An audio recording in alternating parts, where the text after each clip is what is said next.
Assalamualaikum warahmatullahi wabarakatuh. Di sini kami mahasiswa dari Universitas Sains dan Teknologi Jayapura. Kami ingin men-sharing sedikit materi mata kuliah kami, yaitu komputasi paralel tentang transaksi distribusi. Saya akan memperkenalkan kelompok saya. Yang pertama ada Nurani Hedi Sukmawati dengan NPM 184111112 dan saya sendiri Sela Priyatining Tias dengan NPM 184111077. Pengertian transaksi distribusi. Transaksi distribusi atau transaksi tersebar adalah transaksi database di mana dua atau lebih host jaringan terlibat. Biasanya host menyediakan sumber daya transaksional, sedangkan manajer transaksi bertanggung jawab untuk membuat dan mengelola transaksi global yang mencakup semua operasi terhadap sumber daya tersebut. Jenis transaksi distribusi. Yang pertama, transaksi lokal, yaitu transaksi yang mengakses data pada suatu simpul, mesin atau server yang sama dengan simpul dari mana transaksi tersebut dijalankan. Yang kedua, transaksi global, yaitu transaksi yang membutuhkan pengaksesan data di simpul yang berbeda dengan simpul di mana transaksi tersebut dijalankan, atau transaksi dari sebuah simpul yang membutuhkan pengaksesan data ke sejumlah simpul lainnya. Contoh transaksi distribusi. Yang pertama, contoh transaksi lokal, yaitu update data nasabah bank yang melakukan penarikan saldo di kantor pusat.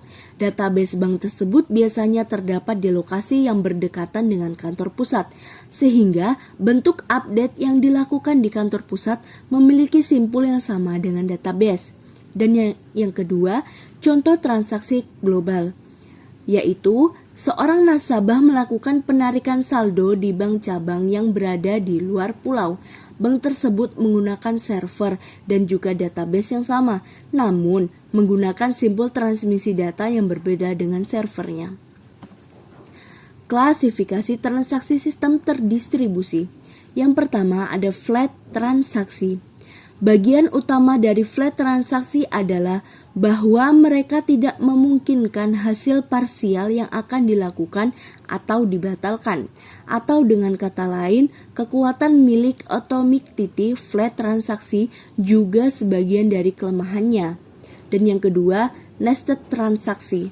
Pada transaksi ini, transaksi yang berada pada level atas dapat membuka beberapa subtransaksi dan tiap-tiap subtransaksi tersebut dapat juga membuka subtransaksi lagi, seterusnya sampai beberapa tingkat. Perkenalkan, nama saya Nurani Hedi Sukmawati. Di sini saya akan melanjutkan menjelaskan materinya. Yang pertama ada flat transaksi. Sebagai contoh pada gambar di samping, transaksi T merupakan transaksi flat yang melibatkan operasi-operasi terhadap objek-objek pada server X, Y, dan Z. Sebuah flat transaction melengkapi tiap-tiap request-nya sebelum berpangkat ke transaksi selanjutnya. Oleh karenanya, tiap-tiap transaksi mengakses objek server secara sekuensial. Ketika sebuah server dikunci, maka transaksi hanya bisa menunggu suatu objek saja pada suatu waktu. Yang kedua ada nested transaksi. Sebagai contoh pada gambar di samping, menunjukkan transaksi klien T yang membuka dua subtransaksi, T1 dan T2, yang mengakses objek pada server X dan Y. Subtransaksi T1 dan T2 tersebut membuka subtransaksi lagi yakni T11, T12, T21, dan T22 yang mengakses objek pada server M, N, O, dan P. Dalam kasus transaksi bertingkat seperti ini, subtransaksi yang berada pada level yang sama dapat berjalan secara serempak atau konkuren, sehingga T1 dan T2 konkuren, dan karena mereka melibatkan objek pada server yang berbeda, maka mereka dapat berjalan secara paralel. Model transaksi. Model transaksi atau disebut juga distribusi commit atau page commit merupakan operasi di mana satu set perubahan yang nyata juga diterapkan sebagai operasi tunggal. Jika perubahan yang diterapkan, maka commit atau miss dikatakan telah berhasil. Jika ada kegagalan sebelum commit atau miss dapat diselesaikan, maka semua perubahan selesai. Maka semua perubahan diselesaikan dalam commit atau miss reserved. Hal ini memastikan bahwa sistem selalu ditinggalkan dalam keadaan konsisten. Ada 3 page commit, yaitu 1 page commit protocol, 2 page commit protocol, dan 3 page commit protocol. Sifat-sifat transaksi. Yang pertama, atomic, di mana semua operasi dalam transaksi dapat dikerjakan seluruhnya atau tidak sama sekali. Yang kedua, konsisten, di mana eksekusi transaksi secara tunggal harus dapat menjamin data tetap konsisten setelah transaksi berakhir. Yang ketiga, terisolasi.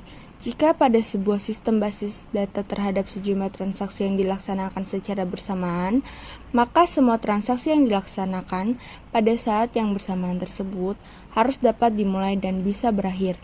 Yang ketiga, bertahan, di mana perubahan data yang terjadi setelah sebuah transaksi berakhir dengan baik harus dapat bertahan bahkan jika seandainya sistem menjadi mati. Status transaksi. Tiap situs memiliki koordinator transaksi yang berfungsi menjamin atomitas eksekusi transaksi dengan cara memulai eksekusi transaksi. Yang pertama, memulai eksekusi transaksi. Yang ketiga, memecah menjadi beberapa sub transaksi dan mendistribusikannya pada situs-situs yang cocok untuk dieksekusi. Yang ketiga, mengkoordinasikan terminasi transaksi atau commit atau abort. Yang keempat, setiap situs menyimpan log untuk tujuan recovery. Status-status yang dapat dicapai oleh sebuah transaksi sejak mulai dilaksanakannya hingga selesai atau batal adalah: yang pertama, aktif atau aktif, yang kedua, berhasil sebagian atau partial committed, yang ketiga, gagal atau failed, yang keempat, batal atau aborted, yang kelima. Ya, itu tadi penjelasan materi transaksi distribusi kami. Jika ada salah kata, kami mohon maaf. Sekian dan terima kasih.